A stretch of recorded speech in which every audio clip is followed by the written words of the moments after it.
नमस्कार दोस्तों, the study zone में आप सभी का स्वागत है। आज से हम आधुनिक भारत के इतिहास की एक पूरी सीरीज स्टार्ट करने जा रहे हैं। बिल्कुल। और दोस्तों, इस सीरीज में हम कंप्लीट आधुनिक भारत का इतिहास, मतलब उसकी थ्योरी और एमसीक्यू दोनों ही विस्तार से पढ़ेंगे। हाँ, हमारे चैनल पर डेली 2 वीडियो अपलोड होंगे, एक थ्योरी का और दूसरा एमसीक्यू का। और देखिए, किसी भी प्रकार के कॉम्पिटिटिव एग्जाम में ना मॉडर्न हिस्ट्री से सबसे ज्यादा क्वेश्चन पूछे जाते हैं। इसलिए ये सीरीज सभी कॉम्पिटिटिव एग्जाम की तैयारी करने वालों के लिए बहुत ही हेल्पफुल होगी। तो चलिए आज पहला चैप्टर भारत में यूरोपीय कंपनियों का आगमन देखते हैं। इस विषय को शुरू करते हुए जो सबसे पहला सवाल दिमाग में आता है ना, बिल्कुल, वो ये है कि आखिर यूरोप के लोगों को भारत आने के लिए अचानक से नए समुद्री रास्तों की खोज क्यों करनी पड़ी? मतलब क्या रातों रात उन्हें भारत की याद सताने लगी थी? नहीं, ऐसा बिल्कुल नहीं था। ये बहुत ही लाजमी सवाल है। अगर हम इतिहास की गहराइयों में जाएं तो पता चलता है कि ये सिर्फ व्यापार या बस घूमने फिरने की बात नहीं थी। इसके पीछे एक बहुत बड़ी आर्थिक मजबूरी थी। आर्थिक मजबूरी? हाँ, आप 15वीं शताब्दी के यूरोप की कल्पना कीजिए।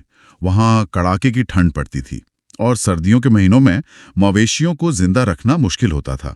इसलिए वे लोग मांस को सुरक्षित रखने के लिए मसालों पर बहुत ज्यादा निर्भर थे, विशेष रूप से काली मिर्च। बिल्कुल। उस समय काली मिर्च की कीमत सोने के बराबर हुआ करती थी।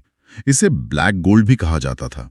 और ये सारे मसाले मुख्य रूप से भारत और दक्षिण पूर्व एशिया से आते थे। हाँ, और समस्या ये थी कि ये मसाले यूरोप तक पहुंचने में बहुत समय लेते थे।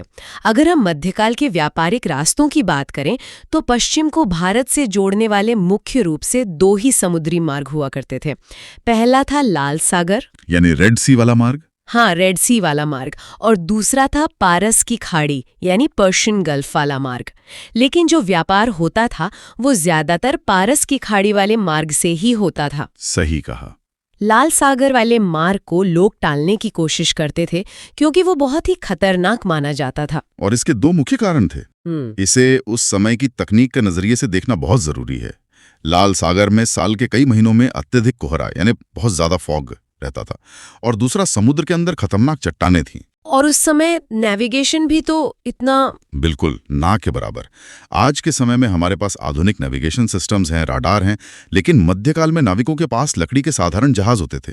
दिशा सूचक यंत्रों की भी अपनी सीमाएं थीं। तो ऐसे में घने कोहरे के बीच जहाज चलाना, जहां पानी के नीचे नुकीली चट्टानें हों, किसी आत्महत्या से कम नहीं था। एक छोटी सी गलती और पूरा जहाज, सारा कीमती माल और नाविकों की जान जा सकती थी। इसीलिए अपनी सुरक्षा के लिए व्यापारी फारस की खाड़ी वाला मार्ग चुनते थे। लेकिन फारस की खाड़ी वाला मार्ग भी कोई बहुत आसान रास्ता नहीं था।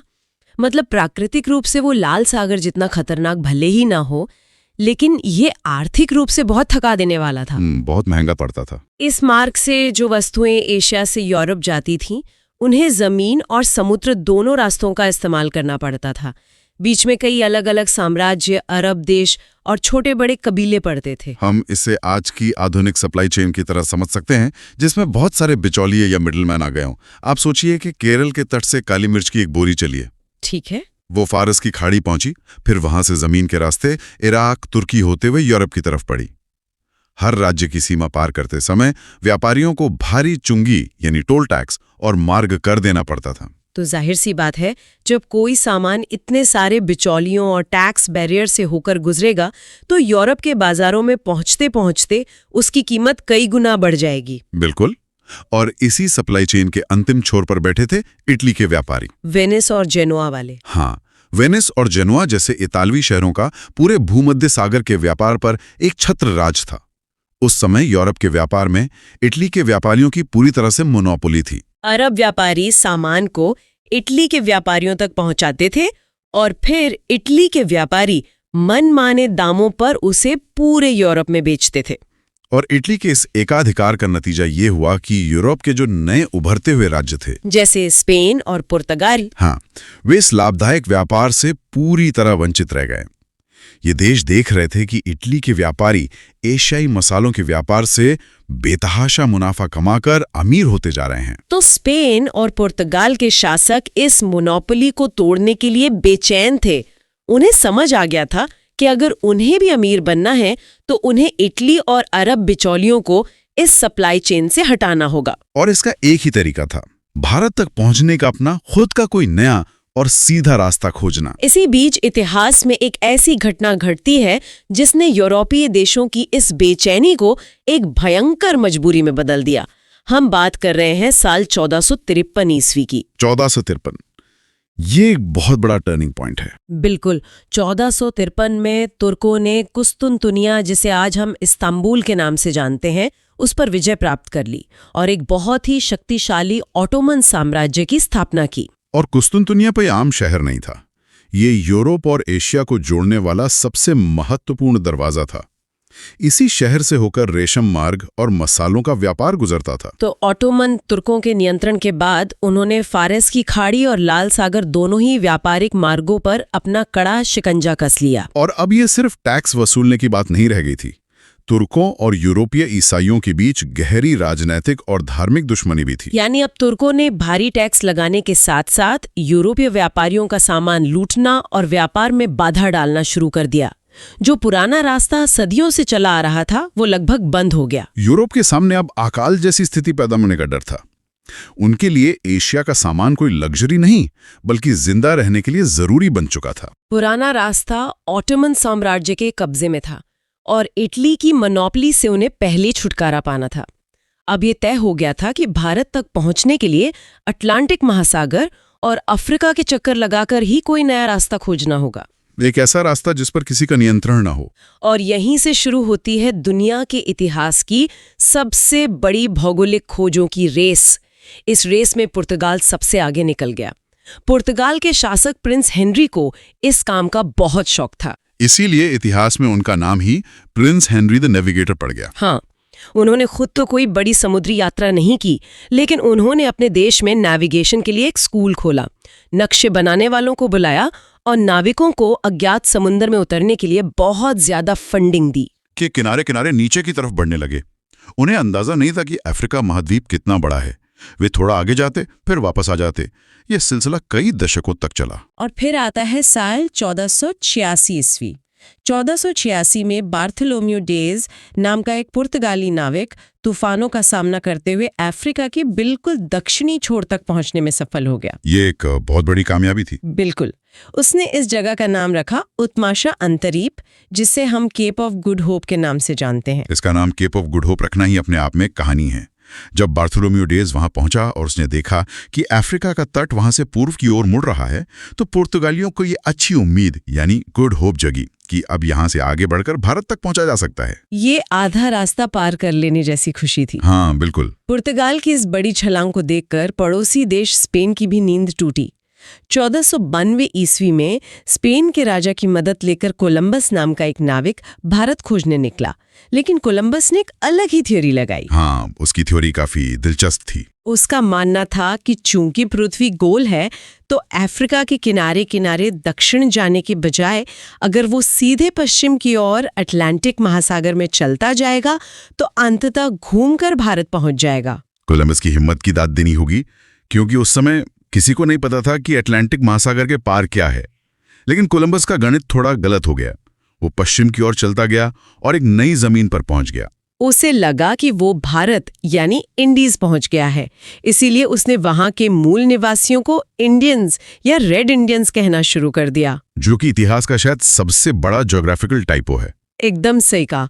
कोलंबस भारत को ढूंढने निकला था और अनजाने में उसने अमेरिका की खोज कर दी, और आज 500 साल बाद भी अमेरिका के मूल निवासियों को नेटिव अमेरिकन्स के साथ साथ इंडियंस ही कहा जाता है। कोलंबस की खोज से स्पेन को एक पूरी नई दुनिया मिल गई, लेकिन भारत पहुंचने का जो असली मिशन था वो अभी भी पुर्तगालियों के ही पास था। और ये मिशन पूरा होता है साल 1498 ईस्वी में। वास्को डी गामा नाम का एक साहसी पुर्तगाली नाविक उसी रास्ते पर निकला जिसकी खोज बार्थोलोम्यू डेज ने की थी। वो केप ऑफ गुड होप पहुंचा और वहां से आगे बढ़ते हुए हिंद महासागर में प्रवेश कर गया। और यहाँ एक बहुत ही महत्वपूर्ण एक्स्ट्रा फैक्ट है जो याद रखना चाहिए। जी बताइए। मेडागास्कर के पास उसे एक गुजराती पथ प्रदर्शक यानी गाइड मिला जिसका नाम अब्दुल मजीद था।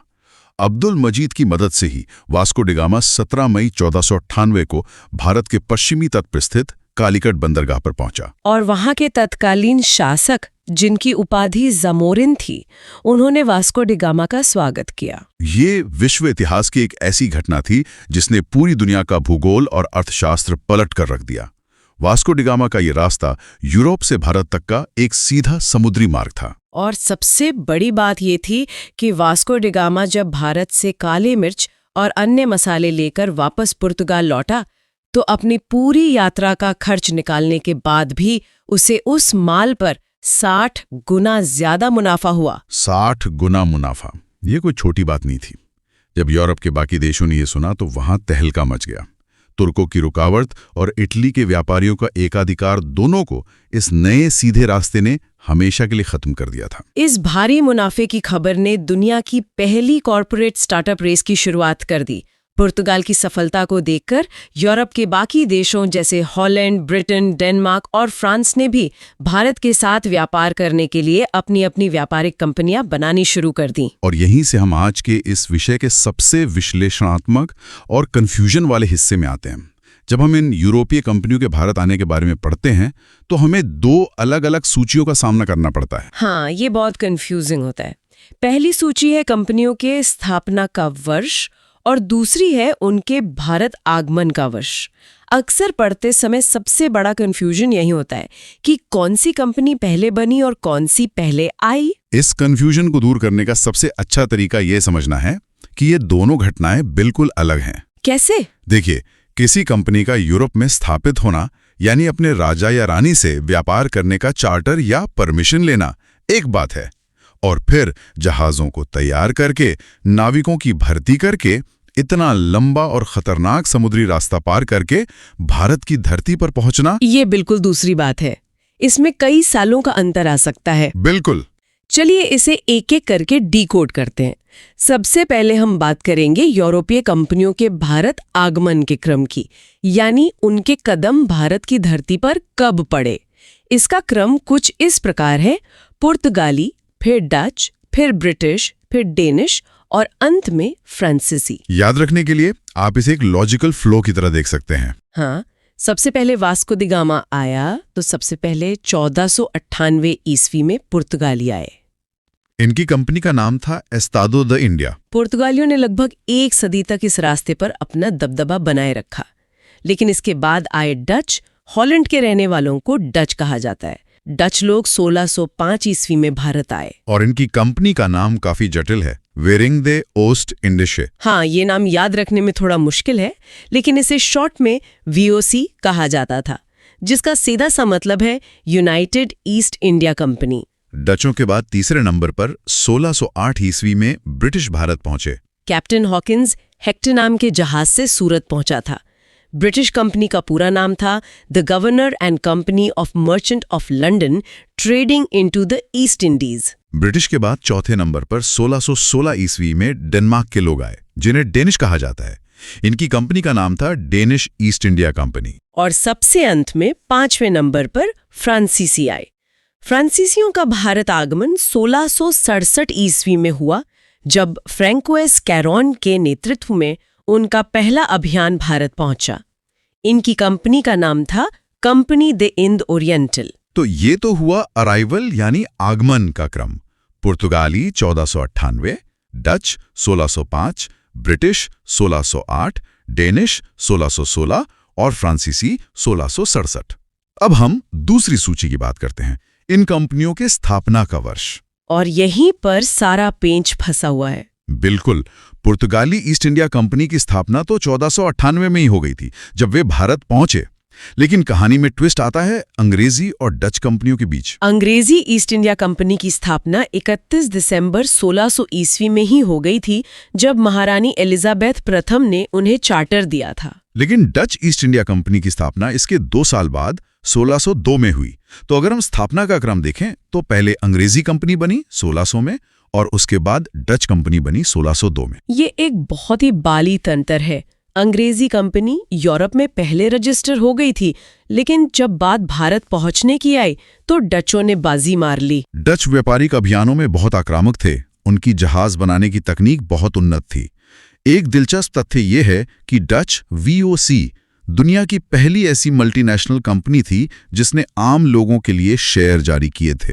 यानी स्टॉक मार्केट की शुरुआत की थी। हाँ, इसी पैसे और बेहतर जहाजों के दम पर डच 1605 में भारत आ गए, जबकि अंग्रेजों को भारत पहुंचते पहुंचते 1608 का साल आ गया। यानी स्थापना के मामले में ब्रिटिश 1600 डचों से आगे हैं, लेकिन भारत आगमन के मामले में डच 1605 ब्रिटिश से पहले आ गए। ये तथ्य हमेशा याद रखने वाला है। इसके अलावा एक और कंपनी है जिसे हम अक्सर नजरअंदाज कर देते हैं, वह है स्वीडिश ईस्ट इंडिया कंपनी। इसकी स्थापना काफी बाद में 1731 में हुई थी, लेकिन इनका व्यापार मुख्य रूप से चीन के साथ था। भारत में इनकी भूमिका न के बराबर थी। एक और दिलचस्प गैप हमें फ्रांसीसी कंपनी के साथ भी देखने को मिलता है। फ्रांस में उस समय राजा लुई 14वें का शासन था और उनके एक बहुत ही मशहूर मंत्री थे जिनका नाम था कोलबर्ट। कोलबर्ट के प्रयासों से फ्रांसीसी ईस्ट इंडिया कंपनी की स्थापना 1664 ईस्वी में ही हो गई थी। ये एक पूर्ण रूप से सरकारी कंपनी थी, लेकिन सरकारी कामकाज की धीमी गति और जहाज़ों को तैयार करने में लगे समय के कारण उन्हें भारत पहुंचने में 3 साल लग गए। और उनका पहला जहाजी बेड़ा 1667-68 में सूरत पहुंचा। यानी फ्रांस के मामले में भी स्थापना 1664 में और आगमन 1667 में। तो अब भारत में पुर्तगालियों का आगमन देखते हैं। हाँ, और अगर हम इतिहास के उस कालखंड को देखें जब दुनिया भर की दूरियां समंदर के रास्तों से सिमट रही थीं, तो यूरोप और भारत के बीच एक सीधा समुद्री मार्ग खोजने की जो एक होड़ मची थी, एक तरह की बेचैनी थी उनमें। बिल्कुल, एक बेचैनी थी। और उसके पीछे 2 बहुत ही स्पष्ट कारण काम कर रहे थे। पहला कारण पूरी तरह से आर्थिक था, मतलब व्यापार करना, मुनाफा कमाना और नए बाजारों पर अपना एकाधिकार जमाना। और जो दूसरा बड़ा कारण था वो धार्मिक था, यानी एशिया के इस विशाल भूभाग में ईसाई धर्म का प्रचार प्रसार करना। लेकिन क्या ये दोनों कारण अलग अलग काम कर रहे थे? यहाँ इस बात को समझना बहुत जरूरी है कि 15वीं शताब्दी के इस दौर में ये दोनों कारण कोई अलग अलग दिशाओं में नहीं जा रहे थे। असल में ये एक दूसरे के पूरक बन गए थे। इसे ऐसे देखिए कि 1453 ईस्वी में कुस्तुनतुनिया, जिसे आज हम इस्तांबुल कहते हैं, उस पर उस्मानिया साम्राज्य का कब्जा हो गया था। तो पुराना रास्ता बंद हो गया। हाँ, इसके कारण यूरोप से एशिया आने वाला पुराना जमीनी व्यापारिक रास्ता पूरी तरह से ब्लॉक हो गया। अब यूरोप के लोगों को भारत के मसालों, खासकर काली मिर्च की सख्त जरूरत थी। सर्दियों में मांस को सुरक्षित रखने के लिए काली मिर्च उनके लिए आप कह सकते हैं कि सोने के बराबर थी। मतलब बिना काली मिर्च के उनका काम नहीं चलना था। बिल्कुल। तो व्यापार से जो अकूत धन आने की संभावना थी वो उनके अभियानों को एक मजबूत आर्थिक आधार दे रहा था, और साथ ही नए रास्तों की खोज उनकी भौगोलिक विस्तार को बढ़ावा दे रही थी। ये सिर्फ एक नक्शे पर नया रास्ता खींचना नहीं था, ये वैश्विक शक्ति संतुलन को बदलने वाली एक ऐसी घटना थी जो आने वाले कई 100 सालों तक दुनिया का इतिहास तय करने वाली थी। ये पृष्ठभूमि वाकई बहुत कुछ स्पष्ट कर देती है। तो चलिए उस ऐतिहासिक क्षण की बात करते हैं जब ये समुद्री रास्ता आखिरकार खोज लिया गया।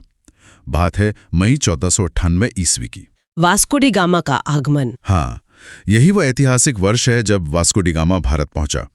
वो यूरोप से अफ्रीका के दक्षिणी सिरे यानी केप ऑफ गुड होप का चक्कर लगाते हुए सीधा केरल के मालाबार तट पर उतरा, कालीकट बंदरगाह पर। और ये कोई छोटी मोटी घटना नहीं थी। ये समुद्र के रास्ते एक नए महाद्वीप से सीधे संपर्क का पहला सफल प्रयास था। लेकिन मुझे एक बात समझ नहीं आती, जब वास्को डी गामा कालीकट पहुंचा तो वहां पहले से बसे हुए अरबी व्यापारियों ने उसका कड़ा विरोध किया। उन्होंने पूरी तरह से वहमनस्य का रवैया अपनाया, जो कि स्वाभाविक भी था क्योंकि उनका एकाधिकार टूट रहा था। हाँ, उनका मुनाफा खतरे में था। पर कालीकट के स्थानीय राजा, जिन्हें जमोरिन कहा जाता था, उन्होंने एक अजनबी यूरोपीय का साथ क्यों दिया? इसमें जमोरिन का क्या फायदा था? मतलब उन्होंने उसका स्वागत क्यों किया? ये एक बहुत ही शानदार रणनीतिक सवाल है। देखिए, मालाबार तट उस समय दुनिया के सबसे व्यस्त व्यापारिक केंद्रों में से एक था। वहां अरब, चीनी और अफ्रीकी व्यापारी पहले से मौजूद थे। अरब व्यापारियों का मसालों के व्यापार पर एक तरह से पूरा नियंत्रण था, एकाधिकार था उनका। जी। और वास्को डी गामा का आना उनके मुनाफे के लिए एक सीधा खतरा था। राजा जमोरिन के वास्को डी गामा का स्वागत करने के पीछे एक बहुत गहरी कूटनीति थी। जमोरिन को लगा कि अगर वो एक और विदेशी ताकत को व्यापार की अनुमति देता है तो इससे न सिर्फ अरब व्यापारियों का एकाधिकार टूटेगा, बल्कि प्रतिस्पर्धा बढ़ने से उसे व्यापारिक कर यानी टैक्स के रूप में और ज्यादा मुनाफा होगा। तो वो अरबों पर अपनी निर्भरता कम करना चाहता था। बिल्कुल। जमोरिन एक बहुत ही व्यवहारिक शासक था। उसे लगा कि जितने ज्यादा व्यापारी आएंगे, राज्य का खजाना उतना ही भरेगा। ये तो वही बात हो गई कि बाजार में एक नया खरीदार आने से उत्पादक को लगा कि उसकी कीमत बढ़ जाएगी। एकदम सही। से मसाले और जड़ी बूटियां ले जाने की आधिकारिक अनुमति भी प्रदान कर दी। ये एक ऐसा फैसला था जिसने पुर्तगालियों के लिए वो दरवाजा खोल दिया जिसे बंद करने में फिर सदियों लग गए। और आपको पता है, जब वास्को डी गामा ये मसाले लेकर वापस यूरोप पहुंचा तो उसने अपनी पूरी यात्रा के खर्च का 60 गुना मुनाफा कमाया। 8 गुना? 60 गुना? ये तो अविश्वसनीय है। और इसी 60 गुना मुनाफे ने पूरे पुर्तगाल में तहलका मचा दिया। इस भारी मुनाफे का असर तुरंत देखने को मिला। 1498 के ठीक 2 साल बाद 1500 ईस्वी में अल्वारेस कैब्रेल के नेतृत्व में पुर्तगालियों का दूसरा बड़ा अभियान दल भारत की तरफ भेजा गया। और ये दल हथियारों से भी लैस था। हाँ, ये एक बड़ा और सैन्य रूप से मजबूत बेड़ा था। ये दल भी अपने मिशन में पूरी तरह सफल रहा। इन 2 सफल अभियानों ने पुर्तगाल के राजघराने को ये विश्वास दिला दिया कि भारत का ये रास्ता कितना बेशकीमती है। उन्हें समझ आ गया कि इस पर जल्द से जल्द सैन्य और व्यापारिक पकड़ मजबूत करनी होगी। इसी मुनाफे और रणनीति का नतीजा था कि 1502 ईस्वी में वास्को डी गामा एक बार पुनः भारत लौटकर आया। 1502 में उसकी दूसरी यात्रा। और ये 1502 का वर्ष ऐतिहासिक लिहाज से बहुत सारे अहम तथ्य अपने साथ लेकर आता है। इसी वर्ष वास्को डी गामा ने कोचीन में पुर्तगालियों की प्रथम फैक्ट्री की स्थापना की। अब यहाँ इस शब्द फैक्ट्री को स्पष्ट करना जरूरी है। हाँ, ये आज के कारखानों जैसी नहीं थी। बिल्कुल, ये आज के समय के किसी कारखाने जैसी जगह नहीं थी जहाँ उत्पादन या मैन्युफैक्चरिंग होती हो। असल में ये एक तरह के किलेबंद गोदाम होते थे जहाँ वे अपना माल सुरक्षित रखते थे। व्यापारिक रूप से यह भारत की धरती पर पुर्तगाल का पहला स्थायी ठिकाना था, जहाँ वे मसाले और अन्य सामान इकट्ठा करते थे और जहाजों में लादने की तैयारी करते थे। ये उनका पहला संस्थागत कदम था। लेकिन पुर्तगालियों की रणनीति जल्द ही एक बहुत बड़े राजनीतिक रूप में बदलने वाली थी। 1505 ईस्वी तक पुर्तगाली सरकार ने यह महसूस कर लिया था कि सिर्फ कुछ व्यापारी भेजने या कुछ गोदाम बनाने से अरब सागर के इस विशाल व्यापार को नियंत्रित नहीं किया जा सकता। उन्हें समंदर पर राज करना होगा। जी, समंदर पर पूरा नियंत्रण चाहिए था उन्हें। इसलिए उन्होंने एक नई नीति अपनाई।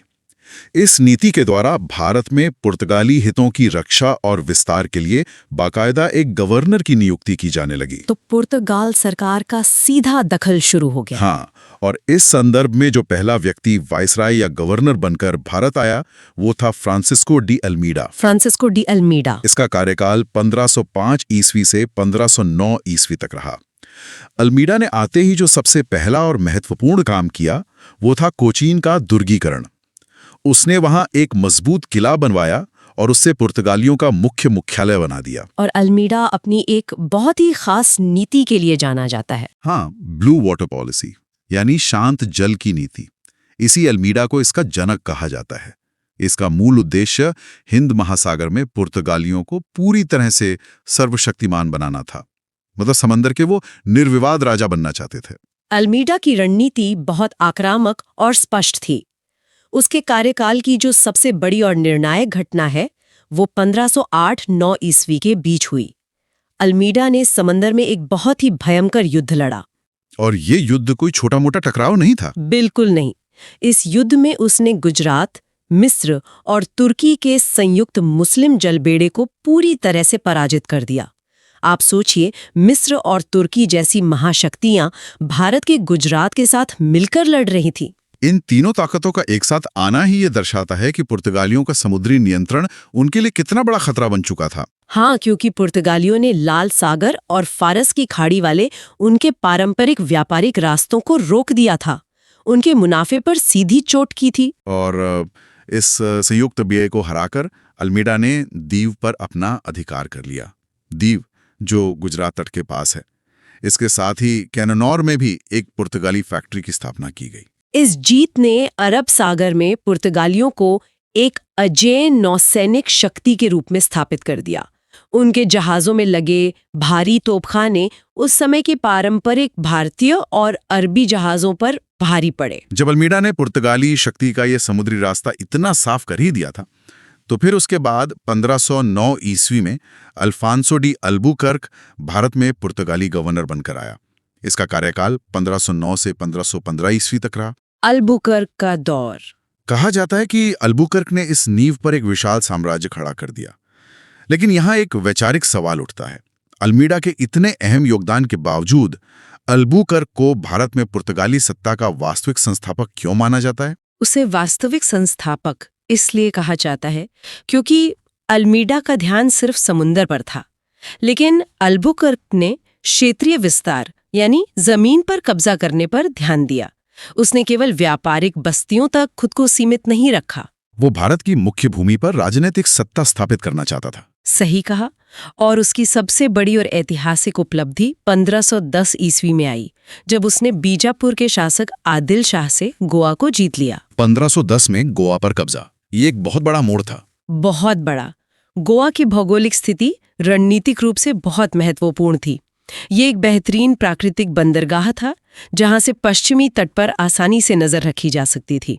गोवा पर अधिकार करना और फिर वहां की मजबूत किलेबंदी करवाना, ये पुर्तगाली इतिहास का एक ऐसा कदम था जिसने अगले 400 से अधिक सालों तक भारत में उनकी जड़ें जमा दी। 1961 तक वो गोवा में ही रहे। बिल्कुल। इसके अलावा अल्बुकर्क ने एक और दूरगामी फैसला लिया। उसने पुर्तगालियों को भारतीय महिलाओं से विवाह करने के लिए प्रोत्साहित किया, ताकि भारत में उनकी एक स्थायी आबादी तैयार हो सके। हाँ, वो चाहता था कि पुर्तगाली लोग भारत को अपना घर माने, सिर्फ एक व्यापारिक पोस्ट नहीं। और गोवा की इस अहमियत के बीच एक और बहुत ही दिलचस्प ऐतिहासिक घटनाक्रम जुड़ता है। जिस वास्को डी गामा ने भारत के इस पूरे समुद्री रास्ते की खोज की थी, वो 1524 ईस्वी में एक बार फिर भारत लौटा, और इस बार वो यहाँ का गवर्नर बनकर आया था। 1524 से 1529 ईस्वी तक वास्को डी गामा ने यहाँ गवर्नर के रूप में अपना पद संभाला। लेकिन ये उसका अंतिम कार्यकाल साबित हुआ। जी। 1529 ईस्वी में भारत में ही गोवा में वास्को डी गामा की मृत्यु हो गई। ये अपने आप में एक बहुत ही महत्वपूर्ण तथ्य है कि गोवा में ही वास्को डी गामा की शुरुआती कब्र बनाई गई थी। हालांकि बाद में उसके अवशेषों को पुर्तगाल ले जाया गया था। हाँ, लेकिन वो जगह पुर्तगाली इतिहास के लिए एक प्रतीक जैसी बन गई। एक और तथ्य जो अक्सर इसी सांस्कृतिक और ऐतिहासिक कड़ी में सामने आता है, वो ये है कि मशहूर ईसाई संत सेंट जेवियर की कब्र भी गोवा में ही स्थित है। वास्को डी गामा के बाद जो अगला प्रमुख नाम सामने आता है वो है नुनो द कुन्हा का। नुनो द कुन्हा 1529 ईस्वी से 1538 ईस्वी तक गवर्नर के पद पर रहा। उसे ही अल्बुकर्क का वास्तविक उत्तराधिकारी माना जा सकता है, क्योंकि उसने अल्बुकर्क की साम्राज्यवादी नीतियों को बहुत ही सुव्यवस्थित ढंग से आगे बढ़ाया। नुनो द कुन्हा ने एक बहुत बड़ा प्रशासनिक और रणनीतिक फैसला लिया था। 1530 ईस्वी में उसने पुर्तगालियों की प्रशासनिक राजधानी को कोचीन की जगह गोवा में स्थानांतरित कर दिया। राजधानी का ये बदलाव बहुत कुछ कहता है। ये स्पष्ट करता था कि अब उनका मुख्य केंद्र महज एक व्यापारिक चौकी नहीं रहा था, बल्कि वो एक राजनीतिक साम्राज्य का केंद्र बन चुका था। और कुन्हा सिर्फ पश्चिमी तट तक नहीं रुका, उसने भारत के पूर्वी तट की ओर भी पुर्तगालियों के व्यापार का दायरा बढ़ाया। मद्रास के निकट सैंतोम और उसके बाद बंगाल में हुगली जैसी महत्वपूर्ण जगहों पर नई पुर्तगाली बस्तियों की स्थापना की गई। हुगली के माध्यम से उन्होंने बंगाल के समृद्ध व्यापार में भी सेंध लगा दी। इस तरह पुर्तगालियों की पहुंच अब पूरे भारतीय उपमहाद्वीप के तटीय इलाकों में फैल चुकी थी। यहाँ ये समझना बहुत जरूरी है कि पुर्तगालियों का भारत में आना सिर्फ युद्धों, संधियों और बस्तियों तक सीमित नहीं था। जब हम भारतीय इतिहास पर उनके प्रभाव का विश्लेषण करते हैं तो उनकी ऐतिहासिक और सांस्कृतिक देन सामने आती है, जिसने भारत के दैनिक जीवन, कृषि और समाज को बहुत गहरे स्तर पर बदल दिया। अगर हम तकनीकी देन की बात करें तो ये एक बहुत ही अहम जानकारी है कि भारत में प्रेस यानी जो छापा खाना है वो पुर्तगालियों की ही देन है। 1556 ईस्वी में। हाँ, 1556 ईस्वी में गोवा में उन्होंने भारत का पहला प्रिंटिंग प्रेस स्थापित किया था। छपाई की इस तकनीक का भारत में आना ज्ञान और सूचना के प्रसार के लिए एक बहुत बड़ी क्रांति थी। भले ही शुरुआत में इसका उपयोग मुख्य रूप से धार्मिक साहित्य छापने के लिए किया गया हो, लेकिन तकनीक तो आ ही गई थी। इसके अलावा कृषि और खानपान में जो बदलाव उन्होंने किए वो तो आज भी हमारे जीवन का अटूट हिस्सा है। खानपान और कृषि के क्षेत्र में उनका प्रभाव वाकई हैरान करने वाला है। क्या कोई सोच सकता है कि आज भारत के जिस हिस्से में तंबाकू की इतनी ज्यादा पैदावार होती है और जिसका इतना बड़ा बाजार है, वहां तंबाकू की खेती सर्वप्रथम पुर्तगालियों ने ही शुरू करवाई थी। 1508 ईस्वी में दक्षिण भारत में इसकी शुरुआत हुई थी। और ये सिर्फ दक्षिण तक सीमित नहीं रही। दक्षिण भारत से शुरू होकर ये फसल धीरे धीरे उत्तर की तरफ बढ़ी।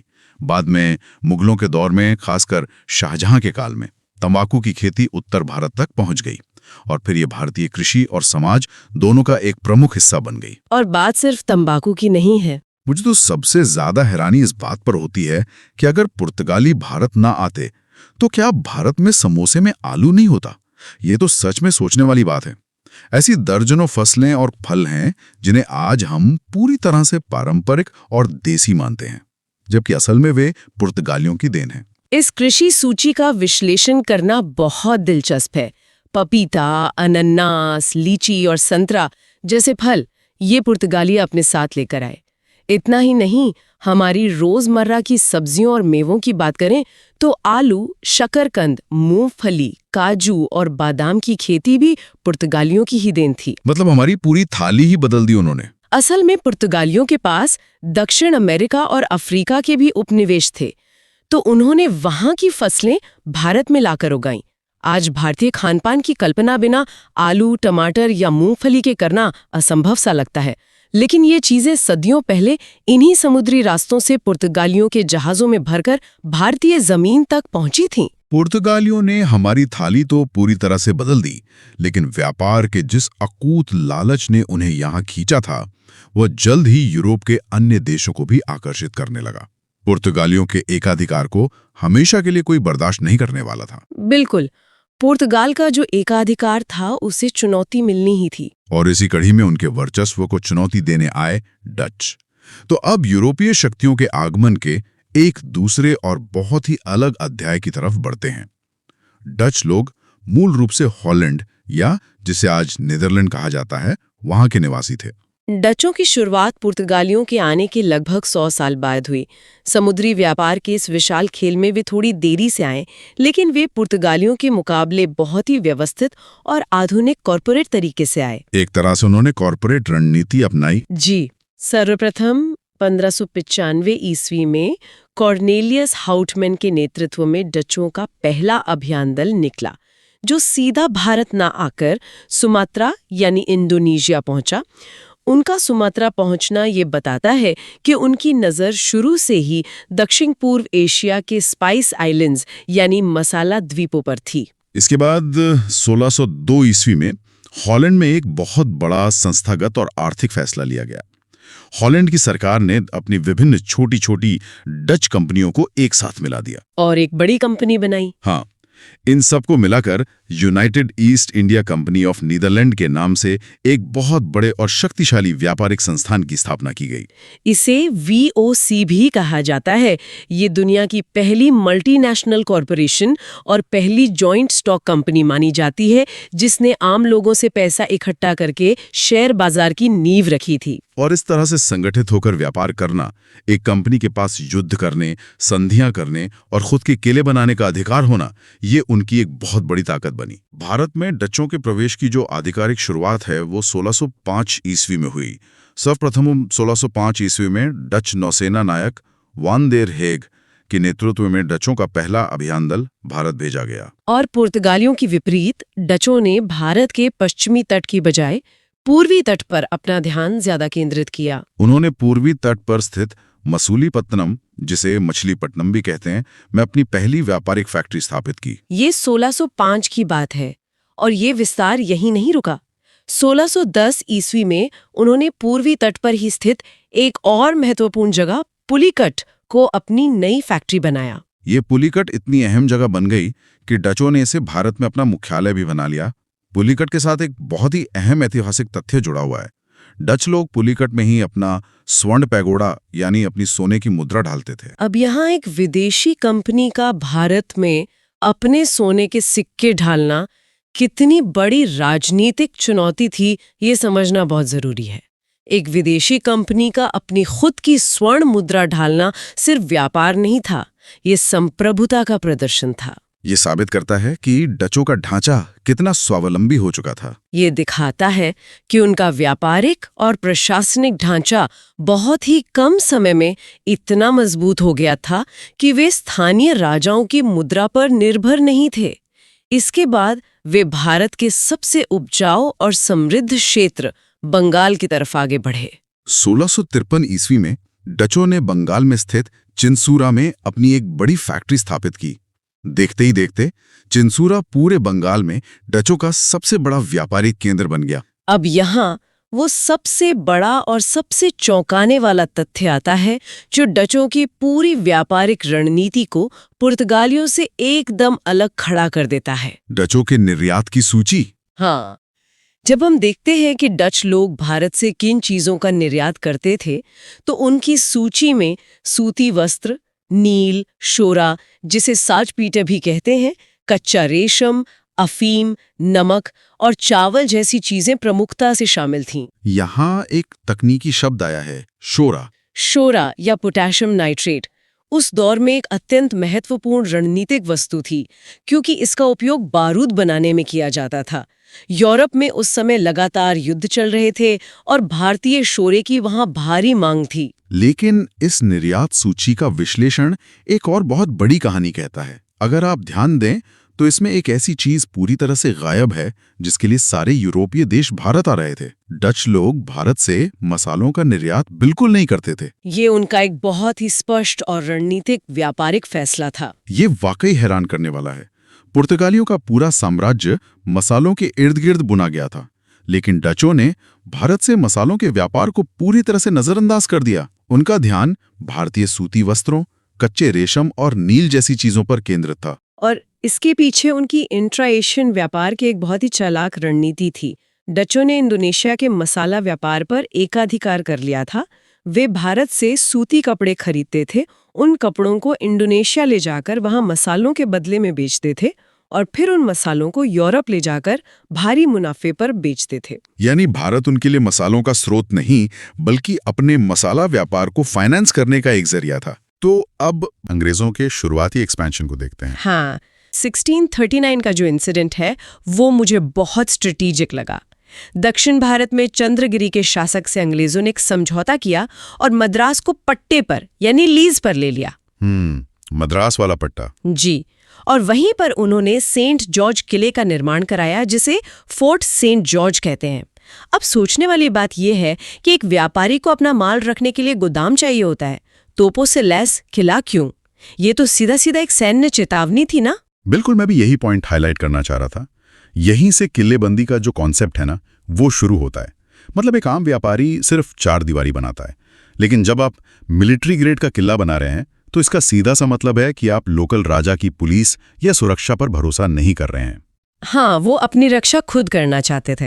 एग्जैक्टली, वो अब एक संप्रभु शक्ति या सॉवरेन पावर की तरह बिहेव करने लगे थे।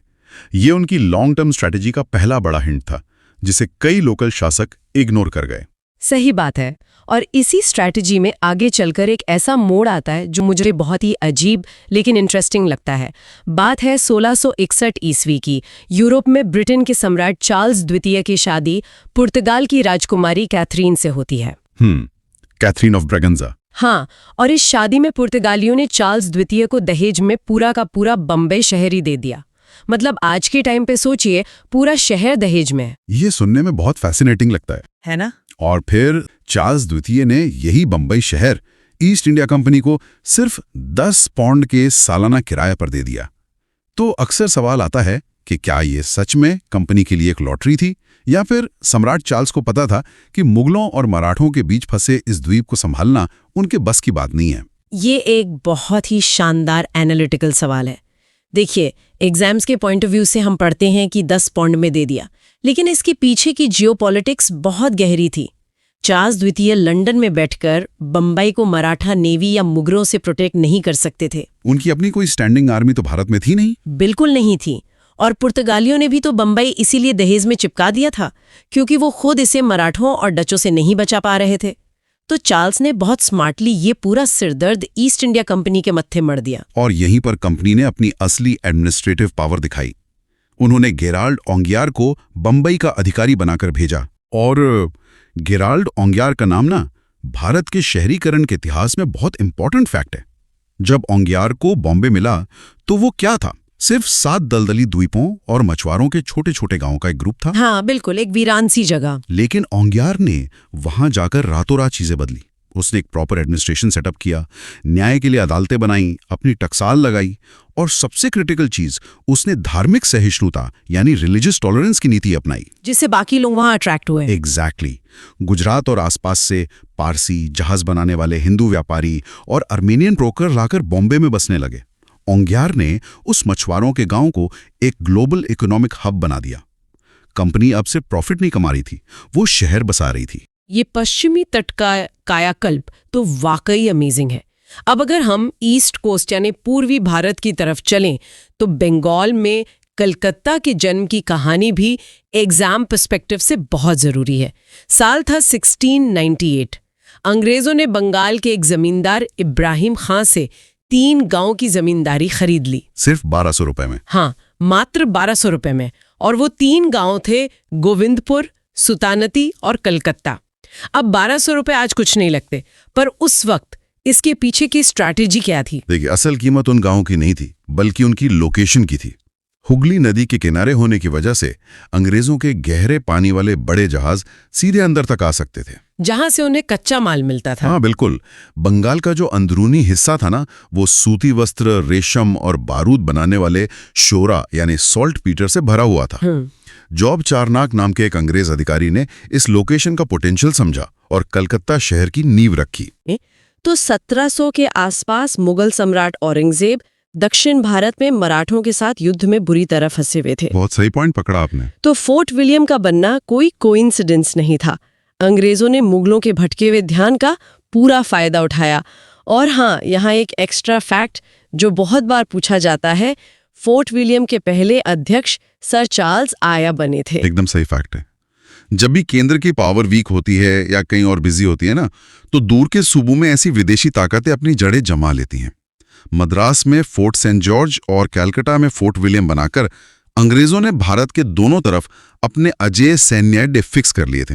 चलिए अब उस टर्निंग पॉइंट की बात करते हैं जो किसी मेडिकल मिरेकल से कम नहीं था। बात है 1715 ईस्वी की। कंपनी ने जॉन सरमन की अध्यक्षता में अपना एक डेलीगेशन दिल्ली के मुगल दरबार में भेजा। उस वक्त गद्दी पर मुगल सम्राट फर्रुखशियर थे। और फर्रुखशियर उस वक्त बहुत ही भयंकर और जानलेवा बीमारी से पीड़ित थे, जिसका इलाज दिल्ली के बड़े बड़े हकीम भी नहीं ढूंढ पा रहे थे। और यहीं एंट्री होती है डॉक्टर विलियम हैमिल्टन की। वो इस डेलीगेशन में एक अंग्रेज डॉक्टर थे। उन्होंने सम्राट का इलाज किया और उन्हें मौत के मुंह से बचा लिया। और इसी एक घटना ने इतिहास का पूरा रुख बदल दिया। फर्रुखशियर ने खुश होकर 1717 में एक शाही फरमान जारी कर दिया, जिसे इतिहासकार अक्सर कंपनी का मैग्ना कार्टा कहते हैं। हाँ, मैग्ना कार्टा। लेकिन इस फरमान में ऐसा क्या था जिसने भारत की इकोनॉमी की कमर तोड़ दी? क्या ये सिर्फ टैक्स फ्री व्यापार था? इसे सिर्फ टैक्स फ्री व्यापार कहना बहुत छोटी बात होगी। देखिए, इसके तहत कंपनी को बंगाल में सिर्फ 3000 रुपए सालाना देने थे और बदले में पूरे साल का टैक्स फ्री ट्रेड। लेकिन जो सबसे डेंजरस चीज इसमें छुपी थी, वो थी अंग्रेजों को अपने खुद के सिक्के ढालने की परमिशन मिलना। मतलब एक पैरेलल इकोनॉमी? एग्जैक्टली। पहले वो यूरोप से सोना चांदी लाते थे और भारत में खर्च करते थे। अब वो भारत की ही अर्थव्यवस्था के अंदर अपनी मुद्रा चला रहे थे और इसके ऊपर से उन्हें दस्तक यानी फ्री पास जारी करने का भी अधिकार मिल गया, जिसका उन्होंने जमकर मिसयूज किया। बहुत ज्यादा। कंपनी के जो प्राइवेट एम्प्लॉइज थे, वो अपना पर्सनल माल भी इस दस्तक की आड़ में बिना टैक्स दिए निकालने लगे। लोकल भारतीय व्यापारियों का तो पूरा धंधा ही बर्बाद हो गया, क्योंकि वो तो टैक्स दे रहे थे।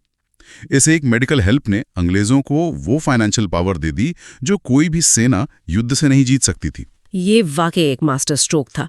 अब चूंकि हम उनकी एक्सपेंशन पॉलिसी समझ चुके हैं, तो एग्जाम ओरिएंटेड फैक्ट्स के लिए उनकी मुख्य फैक्ट्रियों की टाइमलाइन का एक क्विक रिवीजन कर लेते हैं। अगर हम उनके शुरुआती लोकेशंस को देखें तो एक क्लियर पैटर्न दिखता है कि उन्होंने पहले सीधे बंदरगाहों को टारगेट किया। बिल्कुल। अगर हम पश्चिमी तट की बात करें तो 1608 ईस्वी में वो सूरत पहुंचे। हालांकि परमिशन मिलने में थोड़ा टाइम लगा, पर 1613 में सूरत में उनकी स्थायी फैक्ट्री लग गई। और पूर्वी तट पर 1611 में उन्होंने मसूलीपट्टनम में अपनी फैक्ट्री लगाई। हाँ, क्योंकि शुरुआत में उनकी सबसे बड़ी ताकत उनकी नेवी थी, तो उन्हें कोस्टल एरियाज पर कंट्रोल चाहिए था। और एक बार बंदरगाह सेट हो गए तो दूसरे फेज में वो अंदरूनी इलाकों में घुसे। जैसे 1616 में उन्होंने अहमदाबाद, बुरहानपुर और आगरा में फैक्ट्रियां लगाई।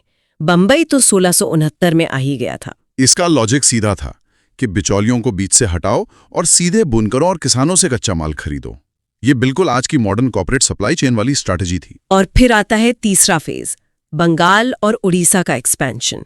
1633 में उड़ीसा के बालासोर और हरिहरपुर में उन्होंने अपनी उपस्थिति दर्ज कराई और 1651 में बंगाल के हुगली में अपनी फैक्ट्री लगाई। और बंगाल उस समय पूरी दुनिया के सबसे अमीर इलाकों में से एक था। उनका प्लान बहुत कैलकुलेटेड था। पहले तटों को घेरो, फिर नदियों से अंदर जाओ और फिर पूरे इलाके की किलेबंदी कर लो। बिल्कुल। और 1632 में गोलकोंडा और 1639 में मद्रास को भी हमने कवर कर ही लिया है। फाइनली 1700 में कलकत्ता की स्थापना हुई। तो ये तो था अंग्रेजों का पूरा जाल। लेकिन इस रेस में सिर्फ अंग्रेज ही नहीं थे। डेनिस और फ्रांसीसी कंपनियों का आना भी बहुत क्रूशल फैक्ट है। हाँ, डेनिस कंपनी की बात करें तो डेनमार्क के ये लोग 1616 में भारत आए। और उनका मेन सेंटर बंगाल में सेरामपुर बना। राइट। हाँ, सेरामपुर। लेकिन डेनिस कंपनी का जो काम करने का तरीका था वो बाकियों से बहुत अलग था। उन्होंने कभी भी एग्रेसिव मिलिट्री एक्सपेंशन नहीं किया। उनका सारा फोकस सिर्फ व्यापार और क्रिश्चियन मिशनरी एक्टिविटीज पर रहा। तो वो अंग्रेजों के लिए कभी कोई बड़ा खतरा नहीं बने? बिल्कुल नहीं।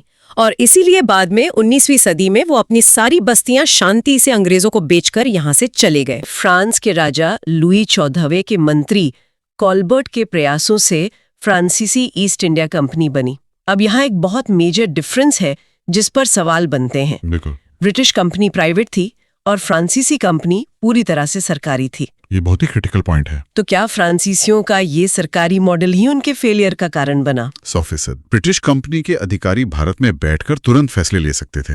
उन्हें रिस्क लेने की आज़ादी थी क्योंकि उन्हें अपने शेयर होल्डर्स को प्रॉफिट दिखाना था। लेकिन फ्रांसीसी कंपनी के अधिकारी हर छोटे फैसले के लिए फ्रांस के राजा और उनके खजाने पर डिपेंडेंट थे। मतलब उन्हें फ्रांस से ऑर्डर्स का वेट करना पड़ता था। हाँ, पेरिस से चिट्ठी आने में महीनों लग जाते थे। फ्रांस के शाही दरबार की जो लाल फीता शाही थी उसने फ्रांसीसियों को बहुत स्लो कर दिया था। फिर भी शुरुआत में फ्रांसीसियों ने बहुत आक्रामक विस्तार किया। 1667 ईस्वी में फ्रैंको कैरोन के नेतृत्व में पहला दल सूरत पहुंचा और वहीं अपनी पहली फैक्ट्री लगाई। अंग्रेजों के मेन सेंटर में घुसकर उन्हें चुनौती देना बहुत बड़ी बात थी। और इसके बाद 1673 में फ्रांसीसियों ने बंगाल के मुगल सूबेदार शाइस्ता खां से जमीन लेकर चंद्रनगर नाम की एक बहुत ही शानदार बस्ती बसाई। चंद्रनगर फ्रांसीसी वास्तुकला का एक बेहतरीन नमूना था। लेकिन उनका सबसे इम्पोर्टेंट सेंटर बना पौंडीचेरी। 1701 में उन्होंने पौंडीचेरी को अपना मुख्यालय बनाया और फ्रांसिस मार्टिन वहां के पहले गवर्नर बने। फ्रांसिस मार्टिन ने पौंडीचेरी को डचों के हमलों से बचाया ही नहीं, बल्कि उसे एक बहुत ही मजबूत और अमीर शहर में तब्दील कर दिया। और फिर 1735 में जब ड्यूमा फ्रांसीसी गवर्नर बनकर पौंडीचेरी आता है, तब तो एक नई राजनीति शुरू हो जाती है। ड्यूमा ने एक बहुत ही खतरनाक स्ट्रेटेजी निकाली। उसने देखा कि भारतीय राजा आपस में लड़ रहे हैं, तो उसने उन्हें अपनी ट्रेंड यूरोपीय सेना किराए पर देना शुरू कर दिया। बदले में वो उनसे भारी पैसा और जमीनें लेता था। मतलब डिवाइड एंड रूल की पॉलिसी अंग्रेजों से पहले इन्होंने शुरू की। एग्जैक्टली। अक्सर लोग सोचते हैं कि ये अंग्रेजों का आइडिया था, लेकिन इसके असली मास्टरमाइंड फ्रांसीसी गवर्नर ड्यूमा और उसके बाद आए टुपले थे। अंग्रेजों ने तो बस उनका ये आइडिया कॉपी किया और उसे बड़े स्केल पर एग्जीक्यूट कर दिया। तो 18वीं सदी के मध्य तक आते आते ये साफ हो गया था कि भारत के इतने बड़े खजाने और व्यापार पर कंट्रोल करने के लिए अब सिर्फ दो ही प्लेयर बचे हैं, अंग्रेज और फ्रांसीसी। दोनों के पास किले थे, सेना थी और बहुत सारी महत्वाकांक्षा थी। और इसी राइवलरी ने आगे चलकर कर्नाटक के उन फेमस युद्धों की नींव रखी, जिन्होंने फाइनली ये डिसाइड कर दिया कि भारत पर राज कौन करेगा। तो आज हमने देखा आधुनिक भारत का इतिहास का पहला चैप्टर, भारत में यूरोपीय कंपनियों का आगमन। उम्मीद है ये वीडियो आपको पसंद आया होगा, तो वीडियो को लाइक एंड शेयर करें। इस सीरीज के अगले वीडियो को देखने के लिए हमारे चैनल द स्टडी जोन को सब्सक्राइब जरूर करें। आज के लिए इतना ही, बहुत जल्द मिलते हैं अगले वीडियो के साथ। नमस्कार।